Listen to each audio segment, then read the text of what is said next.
Tommy, can you believe it? We are sitting in the forbidden fruit of the Tokyo Motor Show or Mobility Show. We are here in the Land Cruiser FJ. That's right, check it out. This is the vehicle I've been most excited to experience because this is something very cool. Anytime there's a new Land Cruiser of any type, there's a lot of interest. And this thing I thought was going to be a poser, but Dad, let's show them a couple buttons that shows that Toyota's being legit about the off-road capability here. Check this out. Four-wheel drive with a genuine low range and a rear locking differential with a conventional automatic transmission, no ECVT here. This is the real deal, Dad. Yeah, so this came out about a week ago, and when I first saw it, I thought it was a little cartoonish, but now that I'm actually sitting in it, and we'll show you the outside in a second, it actually, I think, works. It's kind of a competitor to the Bronco Sport, maybe the Renegade, but it is a true off-roader, which is surprising because, let's face it, most new cars are, I wouldn't say posers when it comes to off-roading, but they're soft-roaders. This is not a soft-roader. Well, there you have it from the outside, Tommy. When we first saw it unveiled, it looked a little cartoonish, but now that I'm standing next to it, it looks pretty serious as an off-roader. Yeah, they've done a lot of really great stuff that I just wasn't expecting because you're right, the proportion of this thing looks kind of like you know, a Renegade that poofed up in the oven. But when you start analyzing some of the details, you realize that Toyota has done a lot right to honor kind of that Land Cruiser nameplate. So first up, if I kind of come on down to the front end here, you can just barely see a metal skid plate with recovery points in the front end. So they have thought about some of the off-road capability of this machine off the get-go. And just like the bigger Land Cruiser, there's two different headlight patterns. There's kind of the square one, and then there's more of a round one for more traditionalist Toyota fans. Now, coming down here to look at the wheel and tire package. So this is a Michelin Primacy SUV. This is not what I would call an AT? An all-terrain tire. No, it looks a little AT-ish, but that's about as far as it goes. It's very much just an all-season. But if I kind of bring the camera on in here, it is a full independent front suspension, but you are very limited on how much rubber you are going to be able to stuff underneath this Land Cruiser FJ. I mean, I think it was 265, if I remember right, 265/60 R18, so that's like a 29, 30-inch tall tire if my quick math on jet lag brain works here. Someone correct me if I'm wrong in the comments. So you're not going to be sticking 35s in this thing very easily, but it also looks like there's no body mounts or anything in the way there that would prevent you from doing a little bit of trimming. And it also looks like it is, you can kind of see poking through there, an actual body-on-frame construction. This is not a unibody. Toyota has not said this is coming to America.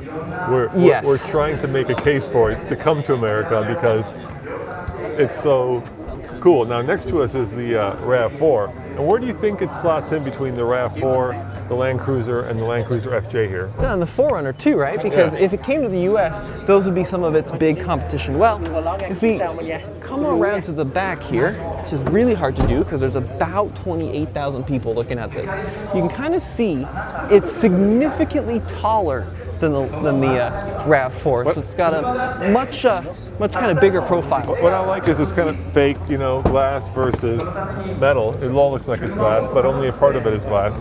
So we can show them the interior here. Yeah, let's look at the trunk space. So popping that open, pretty good size. It's not super long, but what I like about it, it's perfectly square. Look at that. You've got a great rectangle for storage. You see the cutouts for the windows there? Yeah, it looks like there's little cutouts, but there are no windows. Yeah, look at that. There's no quarter windows, but there are the cutouts for it. And it looks like if you put those seats down, they're going to go down flat. I don't know if they will. You don't think so? No, look, there's a big, big lip there. Yeah. How about underneath? What could look like underneath? Well, this is the big question. Is it solid axle? It is solid axle. Check that out. So it's got some legitimate suspension on there that could be actually useful for some off-road terrain. And then closing up. Should we try to sit in the back seat? See how much room there is? We can try. You want to go for it, Dad? I'm going to go for it. I'm going to try to, excuse me, sit over here. See how I do? See how spacious it is back there, Yeah, Dad? let's see. So, as you can tell, I am pretty tall, but I have tons of headroom. I've got good knee room. It is a little narrower than you might suspect. And there is a little cutout for a sunroof, even though this one doesn't have it. But in general, you know, this would be good for people like me who are tall. Now, what's interesting about this vehicle is when you look at that dash design, right? It's clear that there are some premium features, right? Automatic climate control. It's got heated seats. It's got these soft tech seats. It's got a digital instrument cluster. It's got a pretty big infotainment screen. I think that's their 12-inch screen that they use across everything. But then it also has some more basic things, like the door panels are pretty hard black plastic, right? Very durable. It does have contrasting stitching, so it's kind of an interesting dichotomy of really basic materials, but also some relatively high-end things. Now, as you know, Tommy, the FJ name has been around a long time. Yeah. But this is the Land Cruiser FJ. So the last FJ, of course, was the FJ Cruiser, which was designed by Kelty for North America. And it had some unique features. It had 3 wipers. It had that kind of white roof panel or body color. And they were very popular to this day. You can still get one, you know, especially a trails team, for, you know, $35,000. That's how popular they are. Yeah, for sure. And they maintain to be popular. Now, this is a very different vibe than that, right? It's a proper 4-door. It doesn't have the little clamshells. Up front here, I do like some of the stuff they're doing, like the Toyota script. You want to come a little closer, Dad? Yeah. There's a Toyota script instead of the logo in the front there. I also like the fog lights. A lot of plastic.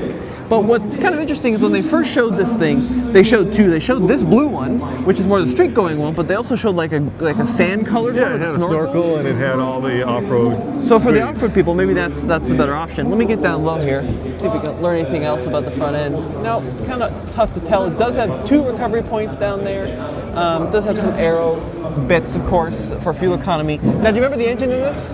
It's a 4-cylinder, am I right? Yeah, I think it's a 2.7 liter. Yeah. But what's cool about this is it's not a hybrid, right? This is not a plug-in hybrid. No electrification, as far as we know. Yeah, it doesn't have any ECVT system. It doesn't have any high voltage systems whatsoever. As far as I can tell, this is a very basic, old school system. Therein lies the problem, Tommy, because Toyota has announced that all their products in America are going to be electrified or hybrid.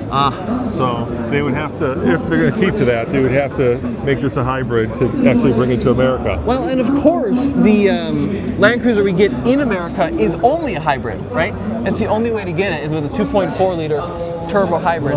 But yeah, so the biggest issue with this car is in pictures it looks very cartoony. Yeah. In person, it does have better proportions, right? It's fairly narrow, but it's also very tall, and I do like how upright the windshield is.